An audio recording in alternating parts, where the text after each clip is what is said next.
이스라엘 들으라 생명의 말씀 야훼님은 우리의 주님. 선미예수님 안녕하세요. 오늘 성경 맛들이기 함께합니다. 오늘 신명기 13장 1절부터 14장 29절까지 함께 읽겠습니다. 성부와 성자와 성령의 이름으로 아멘.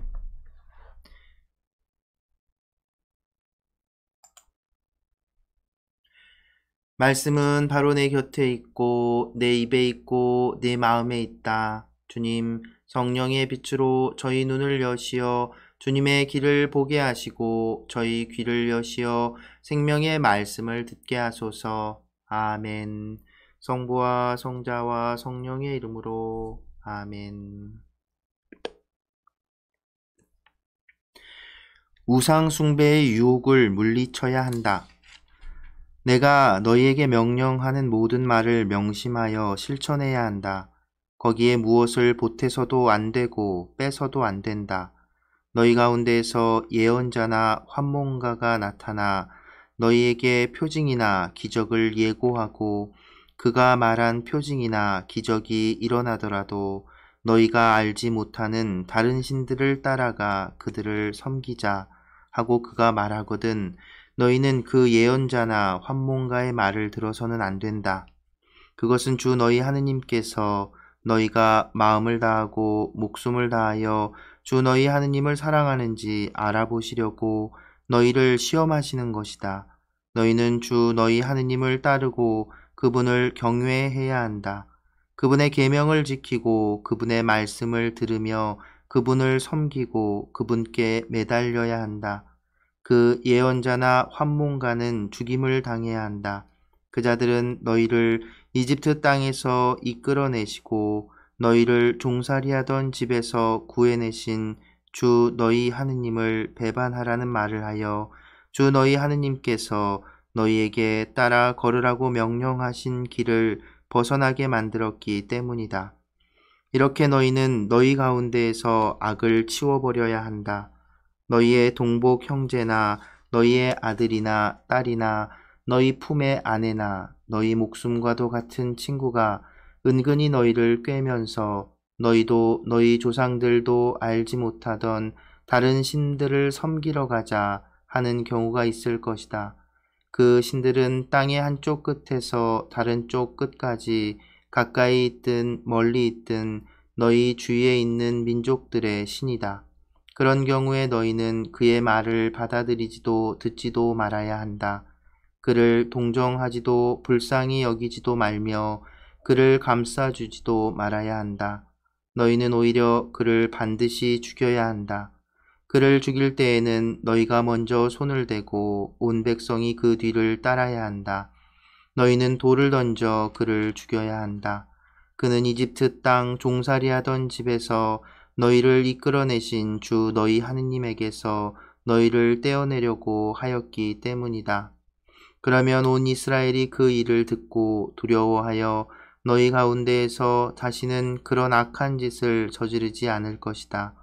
주 너희 하느님께서 너희에게 살라고 주시는 성읍들 가운데 한 곳에서 들리는 말이 너희 가운데에서 불량한 자들이 나와 성읍 주민들을 유혹하며 너희가 알지 못하던 다른 신들을 섬기러 가자 한다 하거든 너희는 탐문하고 조사하고 신문해 보아야 한다.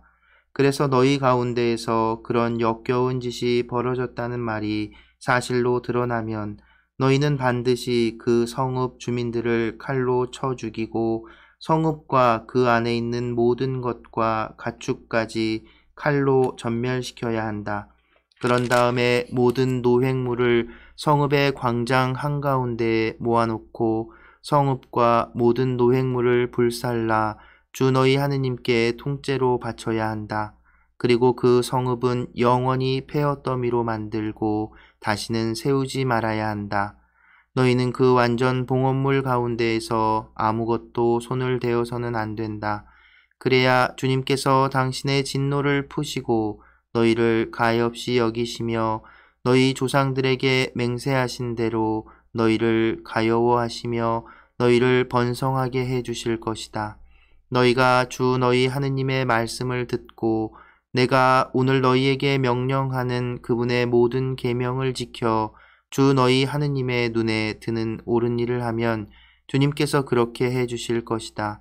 거룩한 백성에게 금지된 장례 풍습. 너희는 주 너희 하느님의 자녀들이다. 너희는 죽은 이를 위하여 제 몸에 상처를 내거나 앞머리를 밀어서는 안 된다. 이는 너희가 주 너희 하느님의 거룩한 백성이며 주님께서 너희를 선택하시어 땅 위에 있는 모든 민족들 가운데에서 너희를 당신 소유의 백성으로 삼으셨기 때문이다. 너희는 역겨운 것은 무엇이든지 먹어서는 안 된다. 너희가 먹을 수 있는 짐승은 이런 것들이다. 곧 소와 양과 염소, 사슴과 영양과 꽃사슴, 들염소와 산염소, 그리고 들양과 산양이다. 짐승 가운데 굽이 갈라지고 그 틈이 돌로 벌어져 있으며 새김질하는 짐승은 모두 너희가 먹을 수 있다.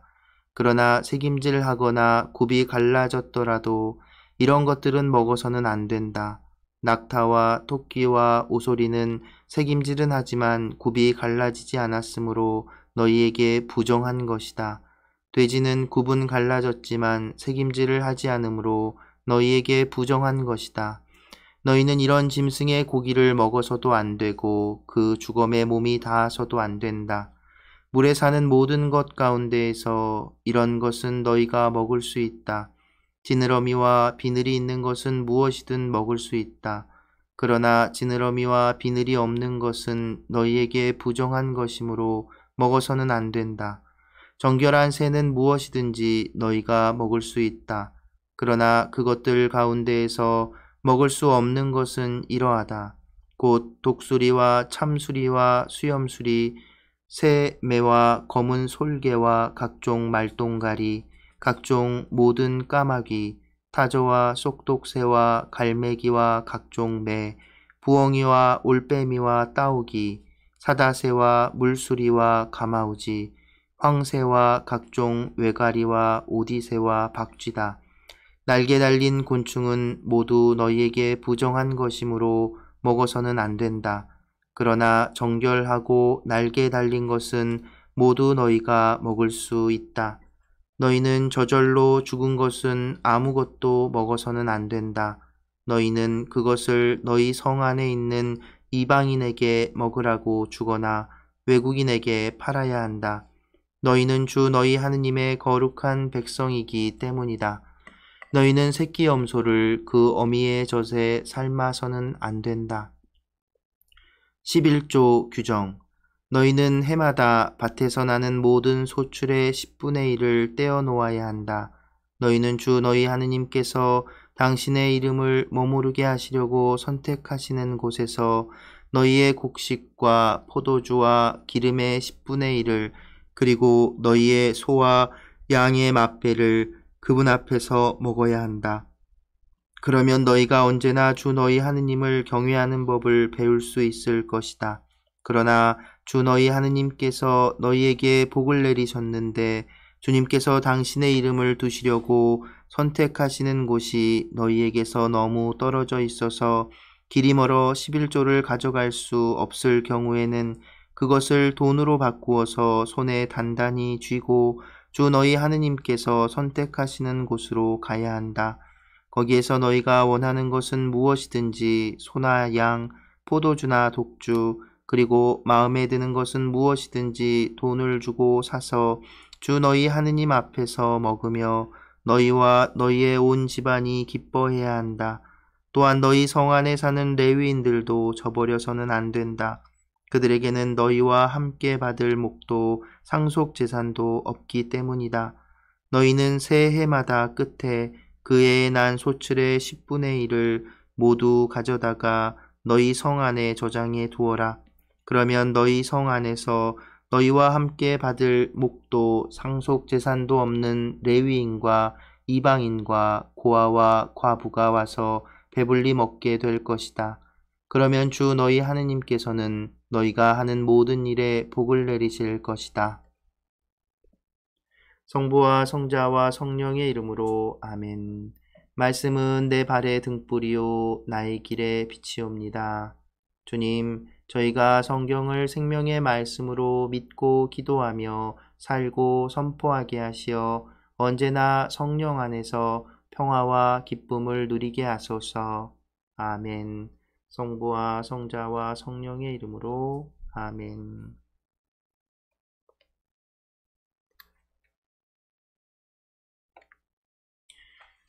예수님, 네, 우리가 신명기를 계속 읽고 있습니다. 12장서부터는 이제 신명기계 법전이라고 불리우는 이제 탈출기에서 보았던 또 레위기에서 나왔던 그런 이제 법전, 계명, 율법집 같은 내용이 쭉 나옵니다. 다만 앞에서는 정말 그냥 여태 법전을 이렇게 읊는 듯한 느낌이었다면 신명기에서는 이제 모세가 이제 이집트에서 탈출한 그 다음 세대죠. 이제 가나안 땅으로 들어가기 전에 그 다음 세대에게 너희 아버지 어머니처럼 너희 선대처럼 하느님을 거스르지 말 것을 정말 당부하면서 이렇게 다시 한번 지켜야 할 것들을 얘기해 주는 그런 이제 구성을 가지고 있는 겁니다. 그래서 그 처음 시작을 이제 성소, 그러니까 하나님께 제사 지내야 될 곳은 딱 한 군데로 지정을 했고, 그 다음에 이제 우상에 대해서 쭉 길게 얘기하는데, 오늘 보면 이제 우상에도 되고 또 다른 곳에서도 특히 전쟁 장면들에서도 나오는 그 뭐랄까 그 대처라고 할까요? 이런 것들이 좀 잔인하잖아요. 막 다 죽여야 되고 물리쳐야 되고, 근데 그냥 거부하는 것으로 끝날 게 아니라 정말 흔적도 남기지 않고 그냥 다 죽여 버려야 한다고. 근데 이제 또 십계명에는 살인하지 말라는 계명도 있잖아요. 이게 부딪히죠. 그럼 어떻게 할까요? 여러분 어떠신 것 같아요? 네, 그러니까 이게 부딪힌다고 생각할 필요는 없습니다. 왜냐면 일단은 이제 유대인들은 이 문학 기법이라고 할까요? 그런 어떤 표현 기법상 이제 이 대치되는 좀가 내용이 어긋나는 이런 것들을 그것이 이제 그 내용이 서로 부딪히고 그래서 오류가 있다라고 생각하지 않았어요. 그것은 왜 그러냐면 이 이야기가 이 글이 이 문헌이 전하고자 하는 내용은 단지 이런 법조항들이 이런 게 있다가 아니라 그것들이 지향하고 있는 하느님께 충실해야 한다는, 우리가 신명기에서 가장 핵심으로 꼽은 들어라 이스라엘아 마음을 다하고 온 몸을 다해서 맞나요? 너 하느님을 사랑하라는 그 내용을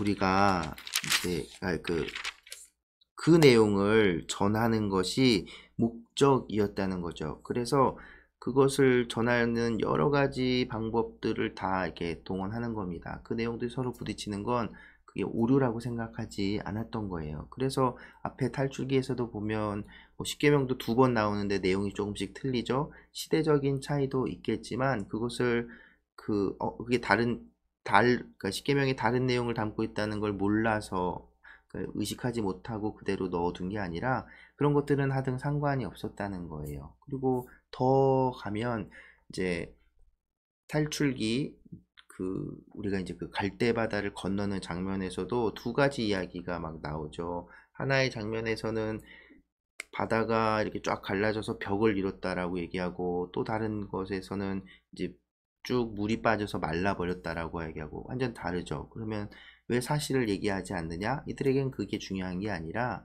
우리를 구원해 주신 분, 하느님께서 우리를 구원해 주셨다는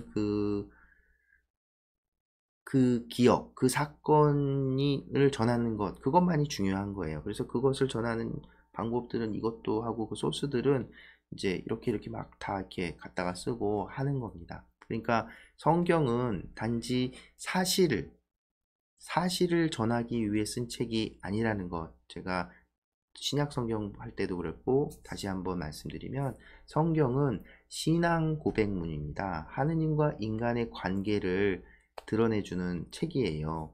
그리고 그래서 인간이 자기가 체험한 하느님, 자기가 만난 하느님에 대해서 이런 분이시다라고 후대에 전하는 그런 책입니다. 그래서 여기는 사실만, 그러니까 실제 일어난 그 사실을 그대로, 요즘 뭐 팩트 체크 뭐 이런 말 있죠.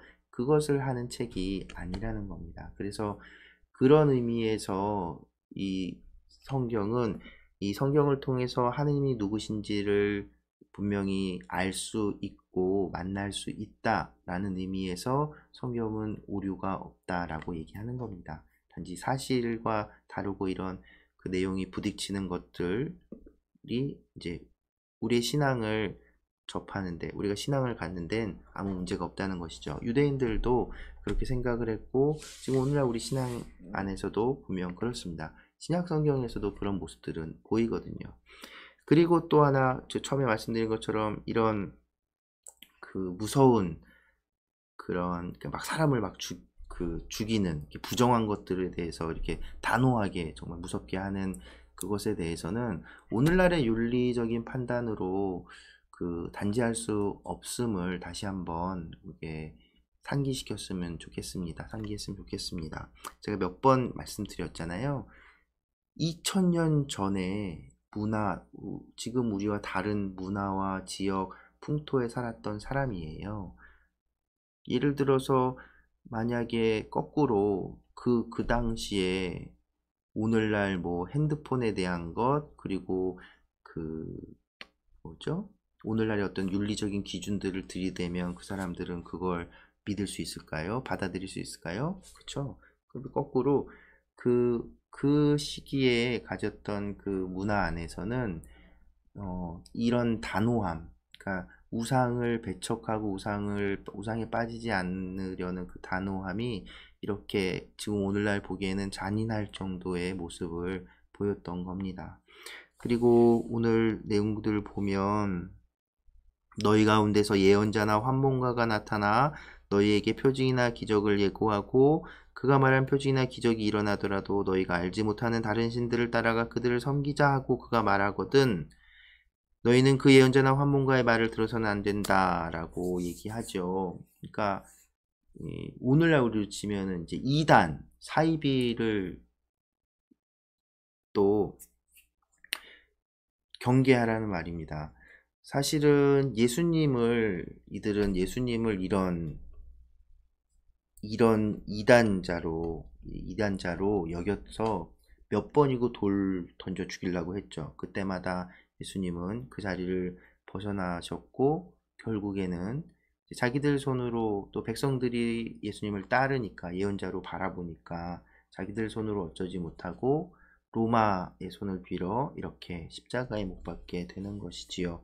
그러니까 어쩌면 하나님께서 다 그렇게 안배하셨다는 게 참 사실 어떻게 설명할 길은 없는 것 같습니다. 어찌됐든 유대인들은, 이스라엘 백성은 그렇게 단호하게 배척하려고, 그래서 이런 잔인한 모습들, 그리고 전쟁 뒤에 나오는 이제 여호수아기 들어가면 전쟁하고, 물론 앞에서도 막 어린이부터 다 죽이고 막 그랬잖아요, 전쟁 안에서. 그러니까 그게 당시로서는 이렇게 닿기만 해도 부정 타서 나까지도 하나님께 멀어지고 하나님께서부터 떨어져 나간다는 그 생각을 갖고 있기 때문에, 그렇게 믿었기 때문에 그렇게 할 수 있었던 겁니다. 단지 오늘날의 윤리 기준으로 재단할 수 없는 문제라는 거 다시 한번 설명드리고요. 그래서 이제 구약 성경에서 특히나 이런 잔인한 장면들 나올 때, 아니 어떻게 하나님이 이럴 수가 있을까, 너무 고민하지 않으셨으면 좋겠습니다. 네, 아무튼 오늘은 좀 이번 신명기 계속 읽어나가면서 좀 짧게 좀 쉬어가는 듯한 느낌이 들 정도로, 이제 이 정도 읽으면 되게 짧게 느껴지지 않나요? 네, 아무튼 오늘은 이렇게 간단하게 마무리하겠고요. 오늘 성가는 가톨릭 성가입니다. 또 나는 빛나이다. 가톨릭 성가 1번이에요. 그래서 하느님을 믿는다는 것, 하느님을 따른다는 것, 하느님 백성이 된다는 것, 우리의 신앙 고백에 대한 노래지요. 그래서 오늘 나는 믿나이다 성가 들으면서 마무리하겠습니다. 오늘도 함께 해주셔서 감사합니다.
주